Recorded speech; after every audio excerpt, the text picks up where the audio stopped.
This company has been part of or individually built in India some 91 refinery projects, 12 major petrochemical projects, 213 offshore platforms, 51 pipelines including below the sea, 45 oil and gas processing projects, and 14 ports and storage projects. And that's not all. This is not to mention the breakneck pace at which a lot of this has been done, and some of the newer areas like data centers, where it's going head on with a lot of private sector engineering consulting and manufacturing companies. Engineers India Limited is a government-owned global engineering consultancy and project management company. It was actually set up in 1965 and focuses mostly on the oil and gas and petrochemical industries. Vartika Shukla is Engineers India Limited's chairman and managing director and joins me on this special show around the India Energy Week set for February 11th, 2025. She is a chemical engineer from IIT Kanpur and is a veteran at the company. She started her career as a management trainee there in the process division and has steered, amongst other things, and along the way, the process design, research and development and the entire engineering functions of the company, which are critical for project implementation. Today, she's driving new initiatives of the company, apart from her day job, so to speak, in the area of biofuels, digitalization, energy efficiency, Make in India and Startup India.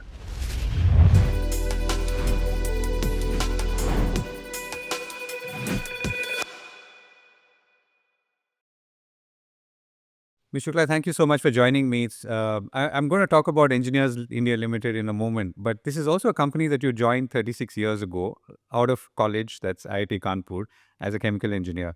So tell us about the first project or the very first project that you worked on and what was your role in it? Thank you first, Govind, for having me here. And really, 36 years been long, and I still have very distinct memory of the first project that I took up or was given in Engineers India. Right out from college, it was a different experience, going straight to an industrial kind of a investment of the size that it was back then. And the first project I looked at was recovering of the liquids, basically, which go into petrochemicals. And I worked for ONGC's Uran plant, which was one of its kind in terms of treating the gas, in terms of recovering the liquids for the then IPCL Nagothane project. In fact, we did the first of its kind cryogenic liquid pipeline in the country. Now, of course, we have several others, but that was the breakthrough kind of work that Engineers India was always doing. And I was privileged to be part of that first project. Right, and I'm sure your career, at least in the early days, followed the growth of India's oil and gas sector, and I'll come to that in a moment. But tell me about Engineers India Limited. So this is a company which to me sounds like the public sector equivalent of L&T, but maybe in some of these areas predates L&T. So how was Engineers India Limited created? What was its objective, or what was it supposed to do? Sure. So we are an equivalent in some ways, but we are unique as well. We are differentiated in several ways. We are largely an engineering company. We were founded in 1965. We are celebrating 60 years of building the nation, working internationally.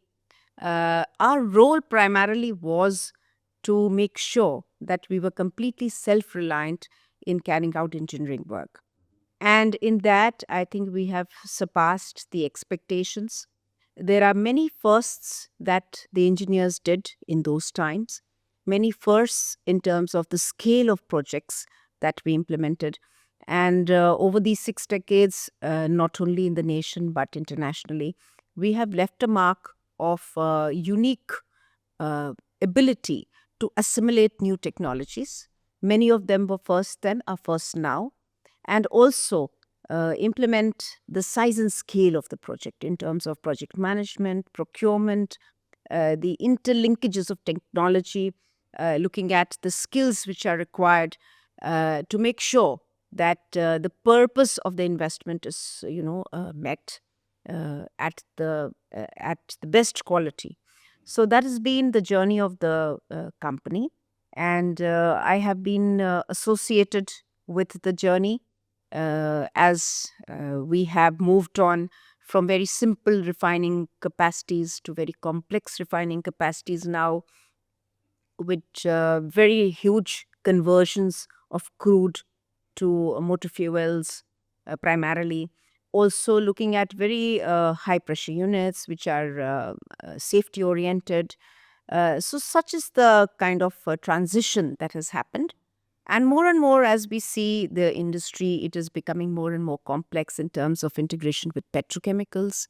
One of the most complex petrochemical units that we are implementing for one of our clients has the highest petrochemical intensity. So I've been a part of many such projects and has have learned, like other EIL team members, as we have gone along, grown both in terms of responsibility as well as in knowledge Right. in the So, organization. and I'm going to come to that oil and gas arc, if I can call it that. But at the time that you joined EIL, most of your classmates would have been headed out of the country. So, what made you stay back and do this? Yeah. Yes, in fact, as I recollect, one of my professors, who was also my guide for my BTech project, was very annoyed at me as to why did I not choose that path. On the same time, when EIL came on campus for recruitment, he made it a point that I appear for the interview because he thought that was a very good fit if I chose not to study outside. But it was more from right from there, giving back, working for the nation. That was something which I was very very clear about that, and I'm happy that I have worked in a company which has also dedicated its 60 years to growing the infrastructure of the country, to bringing energy to the country, bringing niche products to the country. Yeah. So, let's talk about the oil and gas arc. So, 1970s, oil was and gas was discovered out of Mumbai or Bombay High then. And there was drilling rigs, there were process platforms. That oil and gas was taken onshore to the project where you worked later on. So, and I would guess that a lot of the work that EIL has done has followed this arc of oil and more oil being produced, oil being refined, and of course, the country's own energy needs kept growing as they continue to. So, tell us about what happened after that Uran project. Yeah. So, you know, after the Uran project, we also did Hazira for ONGC, where again there was gas treatment, also more recovery of these valuable products, essentially for end use of petrochemicals. The pipelines associated, the HVJ pipeline, which was the first of its kind, mega project which we did in collaboration with Dotsel. And now today we are completely self-reliant in executing such projects. So that pipeline, and though I'm sure many people would have forgotten, so that's Hazira, Bijapur, Bijapur Jagdishpur. Jagdishpur pipeline. So the idea was to take gas that was found again in Mumbai, where we are, or just off Mumbai, and take it right up to the north of India. So you have industry which comes along the way, and so EIL built that pipeline. Yeah. So we have had the consultancy and implementation of that pipeline.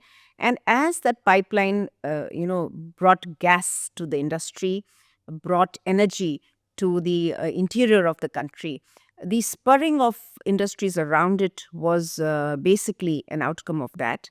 And if you see even the pipeline network today that we have for crude, the import facilities that we have for crude has built the refineries inland, and we have been part of it, whether we look at Mathura refinery of Indian Oil or Panipat refinery of Indian Oil. Gujarat, of course, was the first indigenous crude, inland indigenous crude, North Gujarat, South Gujarat crude. So we were instrumental in setting that up. And even if you look down south, the Chennai Petrochemical, in fact, our first refinery project was Madras refinery project. That was the first time that we undertook a project in refining. And there were a lot of technologies which we have also developed along with the research institutions, like the wax technology, loop technology, which is again elements of the crude oil, which actually go into various, in the wheels of the economy in various bits, not just the transportation fuels. Right. So I know you have a certain advantage because you are a government-owned company and you may be working with other government-owned companies, but you still have to convince them. Let's say you talked about lubes or lubricants. So how do you convince someone that you are the best person to do something that you've not done before, only because you've done other things which are somewhat analogous to this this particular project or projects like these? So, number one, we have to still fight our battle. It's not that we are a government-owned company. We get to kind of into an advantageous position. We get our advantage because we are differentiated from the others. And why I say that is because anytime that a new technology comes, it takes a lot. It takes an end-to-end understanding, an end-to-end building of the supply chain. Let me give you an example. When we look at the acrylate plant of BPCL, which we executed in Kochi, this is the first time that such a big capacity plant has come out, which is a propylene derivative plant, and it brings in a lot of self reliance for the country. Now, this was a challenge for us, as was for the client, both in terms of building up of the vendor base, to get an equipment from overseas, to do some fabrication on site, which has not been done before. And it is the skills of all the elements of engineering which we have under our own umbrella that we made it happen.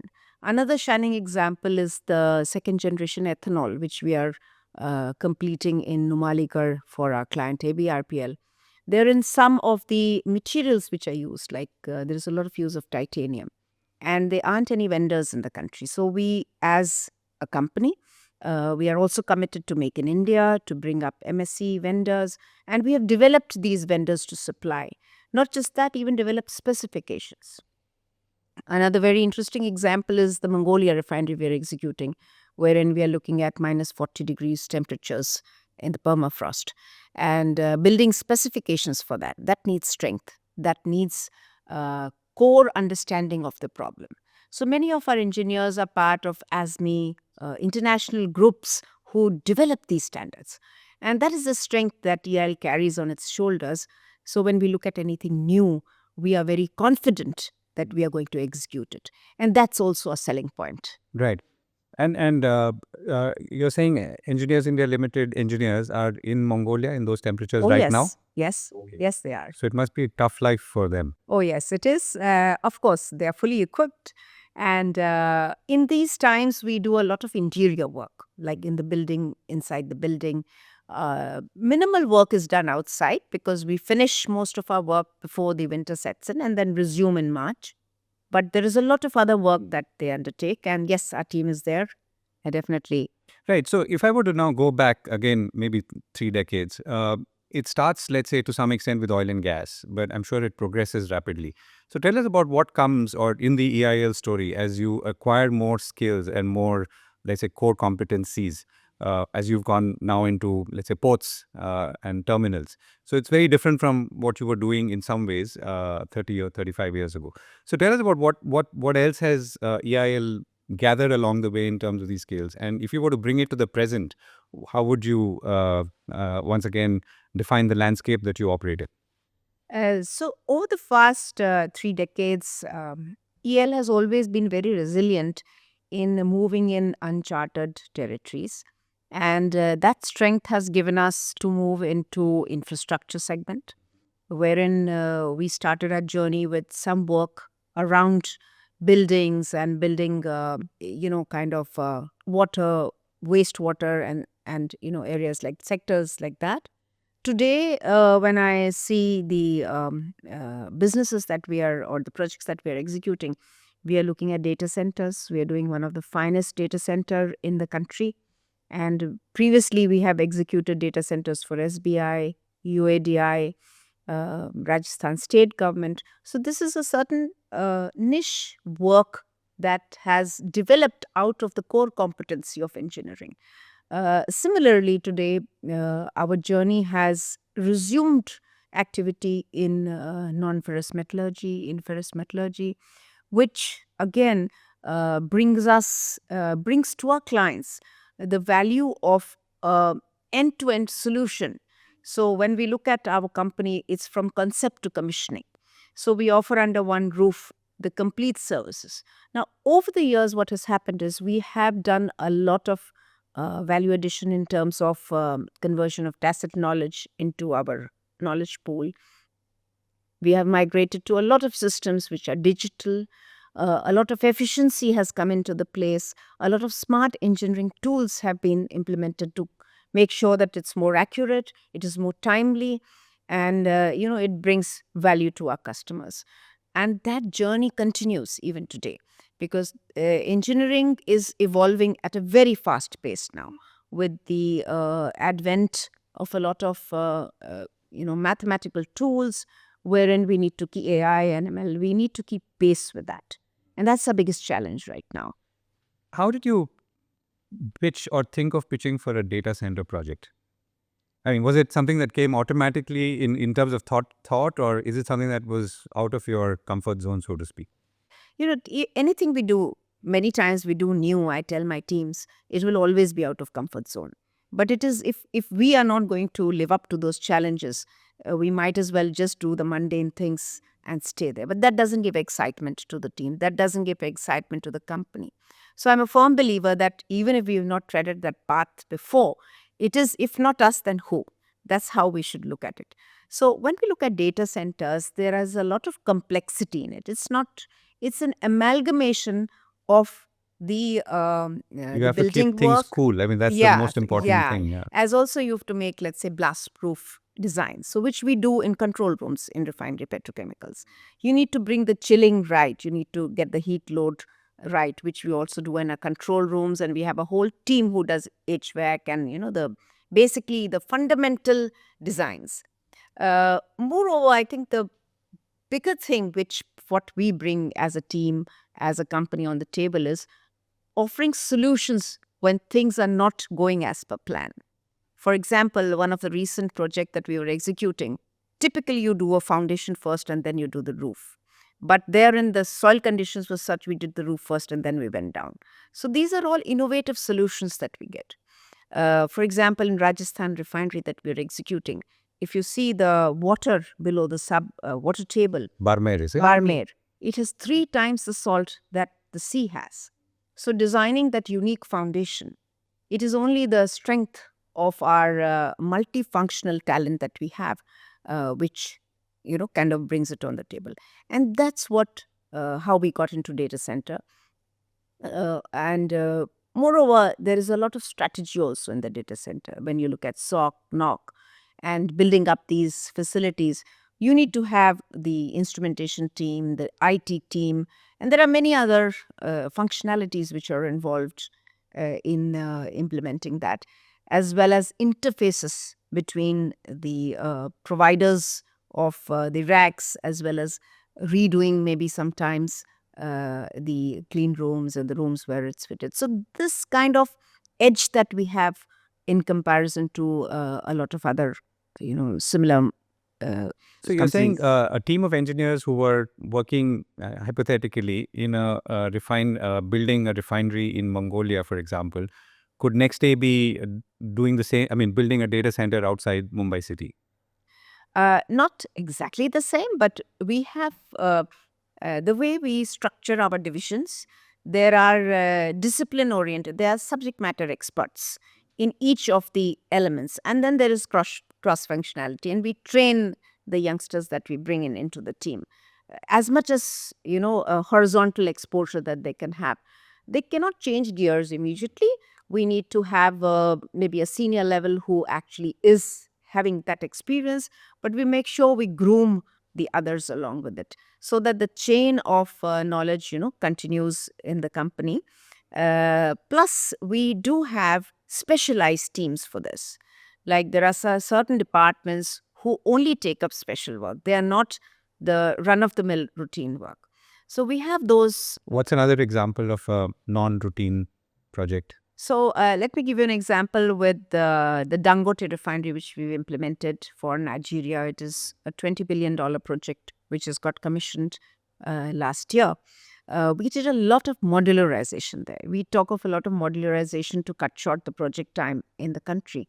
That whole project is built on dredged land, it is reclaimed land, and a lot of designs of modular supplies went from India all the way there.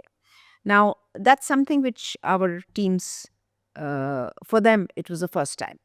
So, the complete design, looking at the weights, the way, what kind of barges will take them, all those calculations, how they will be taken off from the ro-ro jetty, how they.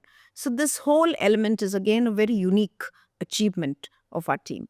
So there are many firsts which define us and will continue to define us as a different company. Right. And I'm going to come to some of the present projects. But before that, you know, uh, an engineer who passes out today, would she or he be the same, let's say, or would the demands on her or him be the same as they were at your time? And let me elaborate a little bit. So I'm assuming the concept of engineering itself is changing. Let's say if you were to take automobiles, today many people say cars are just computers on wheels, right? So the concept of someone who's an automobile engineer who studied internal combustion may not really matter so much, or at least let's say the EV guys would like to say. Similarly, in your world, how have things changed? I mean, what competencies does an engineer come with today, and what do those competencies even matter? And do they actually, you just come here because you've proved that you're an engineer, you've come out from, let's say, IIT, but now you're going to learn something completely different because that's what the world is asking for. So times have really changed. When I see some of the job closure reports that we did and our predecessors did, it is simply amazing. I mean, it is the calculations are in their hand, impeccably written, and that's the proof of the ability to think through each step to actually achieve, the engineering output. Times have changed now. You have a lot of softwares, you have a lot of peripherals around you to actually deliver. But then I also believe that a good engineer is required to interpret them.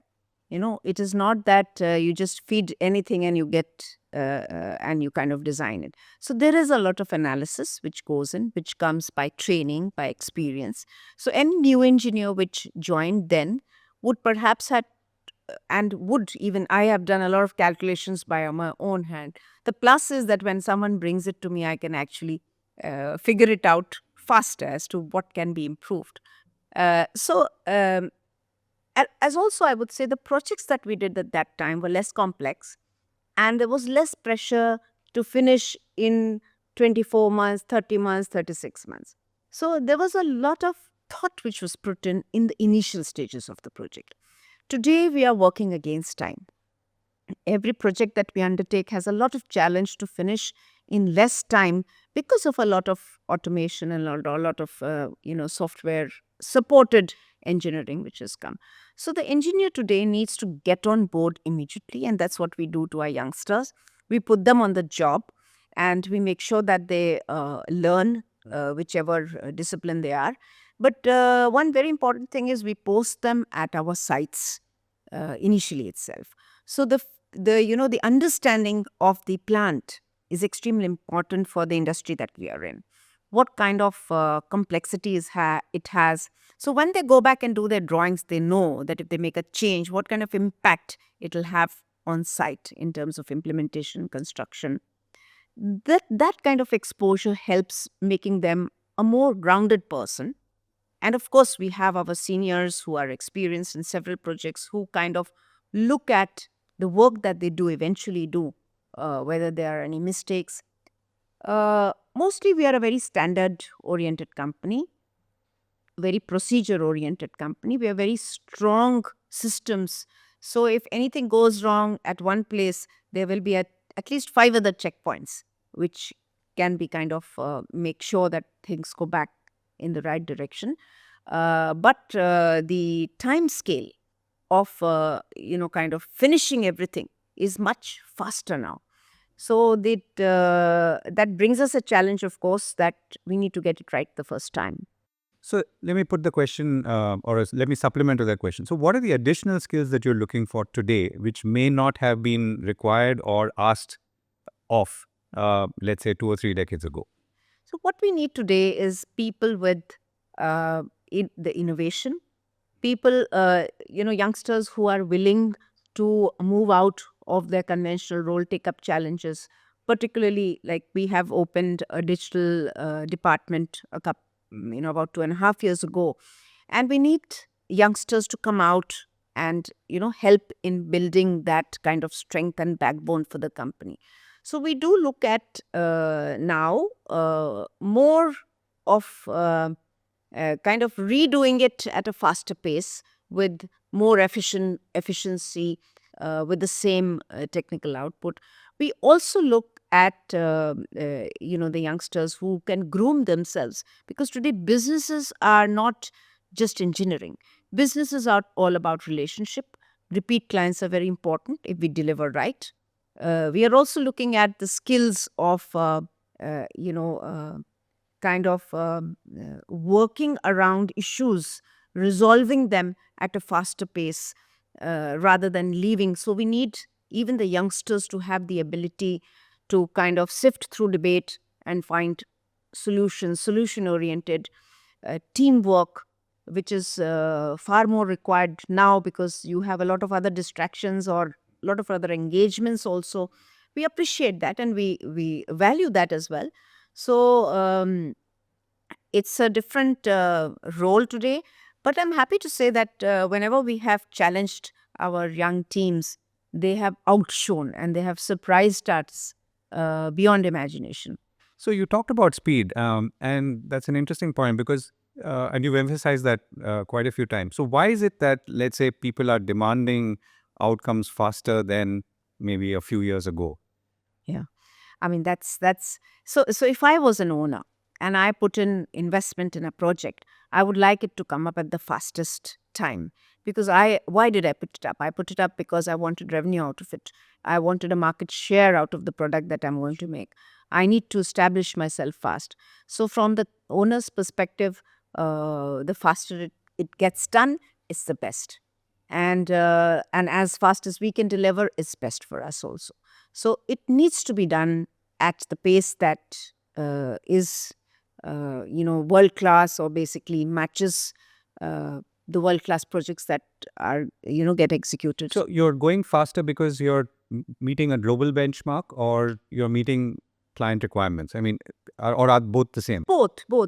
Because globally, if we work, like we have an office in Abu Dhabi and we have about 150 people who are posted there working for ADNOC, we find that schedule, quality and schedule are extremely important.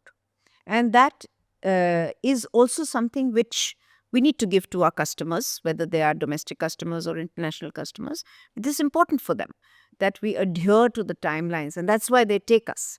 So it's extremely sensitive to us being as their consultants or taking up their contracts.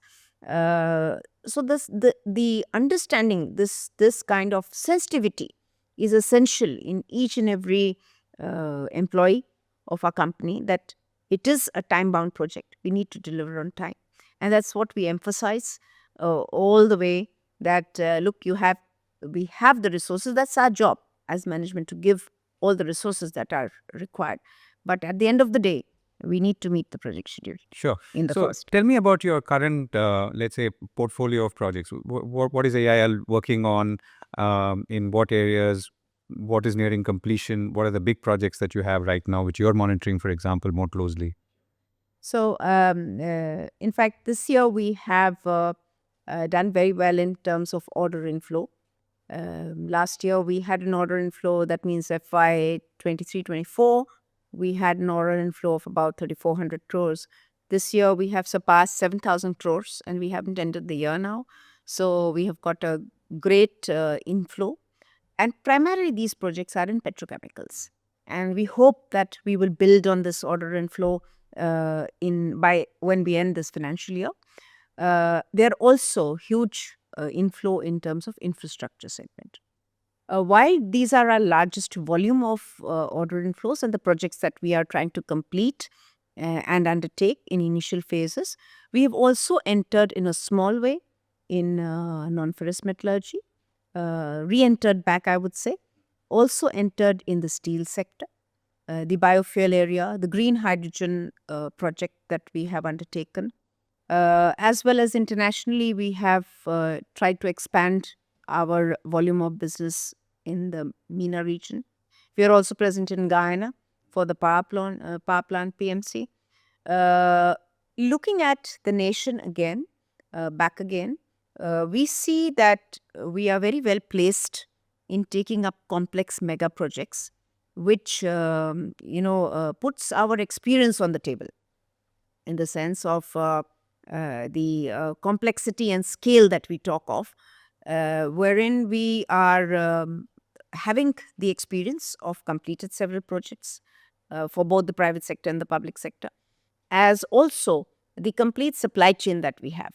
So we have a huge supplier list which we support the Indian industry to grow, to kind of bring their capability, which also are the backbone of the supplies that we get for these projects. So this is how we are, positioning and positioned ourselves. So when you say petrochemical projects, I mean, that's your current, you said that's most in the value side, Yes. it's a large Yeah. part. So that also suggests that petrochemicals as an industry is still growing. I mean, in terms of, obviously, therefore, there is downstream demand for petrochemical products, and maybe that includes man-made fibers, Yes. but the whole sector is growing. So does that say something about the economy itself, or this is more a global phenomenon?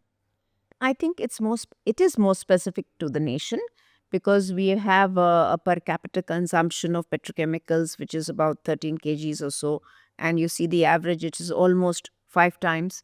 So there is huge scope. Plus, if you see even the infrastructure segment which the nation is building, whether you talk of water pipelines, you talk of fibers, you talk of all the spread across every nook and corner of the nation, all needs petrochemicals. Even the automotive sector that you talked of needs some of the petrochemicals, whether you have ICE or EV, it's still required. Uh, and there are so many segmental growth. When you talk of paints, when you have infrastructure, you need paints, you need adhesives, you need solvents, you need all of these. And these are all petrochemical products. So I see as we go forward, most of the complexes which will be invested in will be potentially larger petrochemical base and less of the fuel base. This is how I see going forward in terms of investment, particularly in the hydrocarbon sector. So what does that mean? That means that we are going to get the fuel from somewhere else, and it will not be processed in the same location. Can you explain that? So essentially, when you look at petrochemicals, you can have a variety of feedstocks. You can have crude-based feedstock, which is naphtha, which is, for example, in Panipat, we are having naphtha. In Haldia also, we have naphtha, which is HPL. Also, you could have ethane-based feedstock, which Reliance now operates. And you could also have condensates, and there are some other elements of. Now, when we look at refineries, there are several other streams which can also go to the petrochemical, which is called the refinery integrated heavily with petrochemicals, like the Panipat expansion we are doing, or we will be undertaking some more new projects, or the Bina expansion for petrochemicals that we are undertaking for BPCL.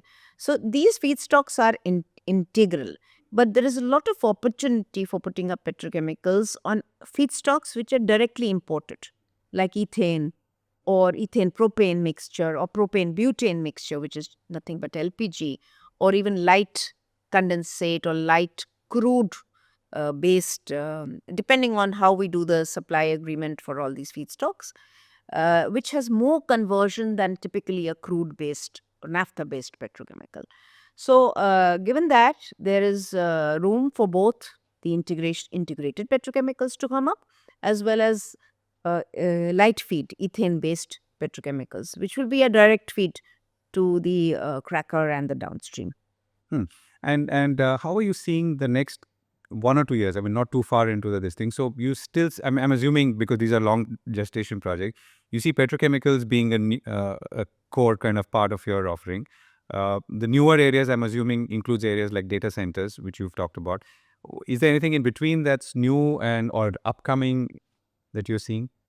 So, we also see space for us, particularly in the semiconductor,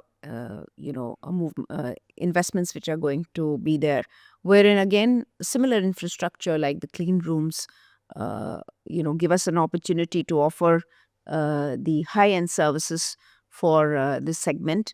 We are hoping to break through in that as well.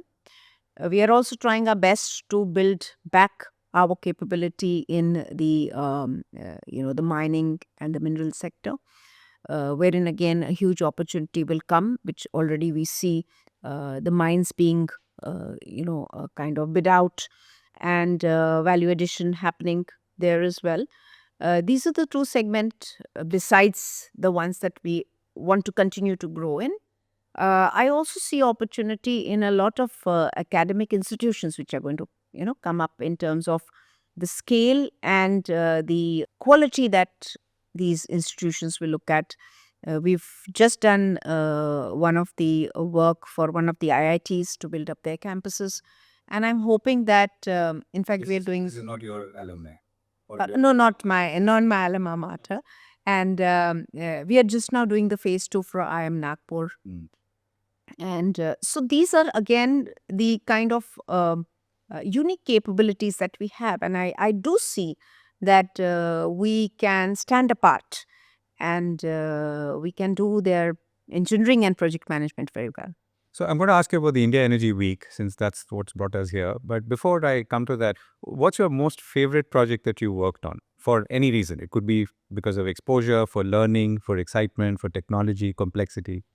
So I remember very distinctly, this was one of the first residue fluid petrochemical FCC, which we call the fluid catalytic cracking, which cracks the feedstock to petrochemicals. And this is the first time that we did that, and I was part of the expansion for Mangalore refineries.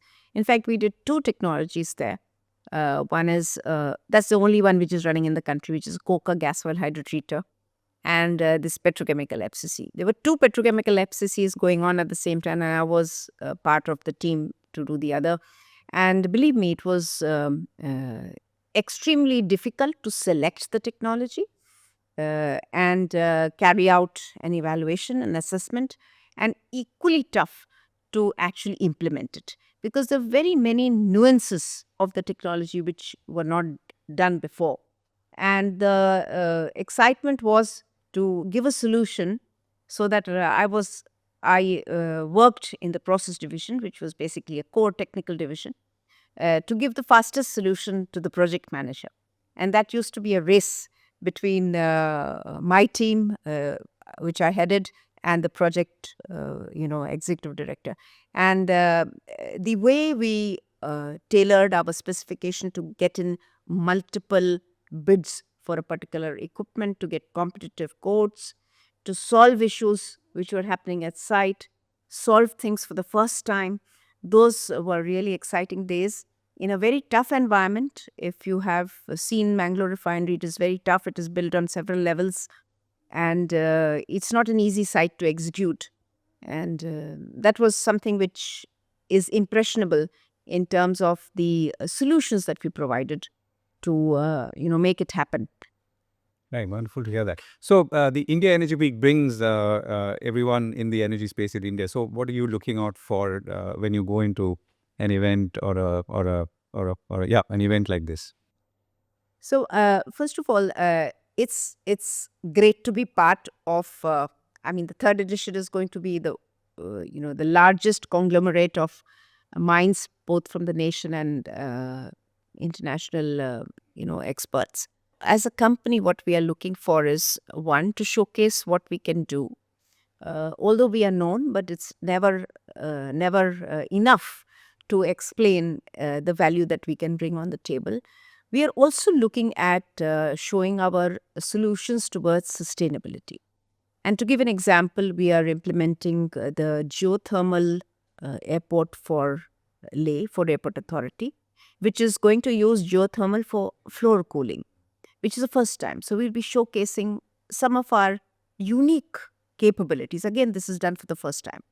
We are also showcasing some of the associations we have in the space of solar energy, the solar CSP, which will be now the next gen in terms of solar power and solar use of solar thermal, I would say. So we have a tie-up with an Australian company, Solar CSP, Sunrise CSP, which is also, again, some of our unique offering. We are also implementing the first bio-ATF for sustainable aviation fuel plant for one of our clients. We'll be showcasing that as well. So what we want to project essentially is that we are an oil and gas company, but we are there in the space of sustainable solutions. That's how our tagline goes. That's how our vision goes, that we will give an integrated energy solutions to our customers. That's one of the major pitches that we want to make in India Energy Week. Besides the fact that if you want robustness in technical solutions, you want robustness in executing mega complex projects, we have it all under one umbrella. That's our pitch.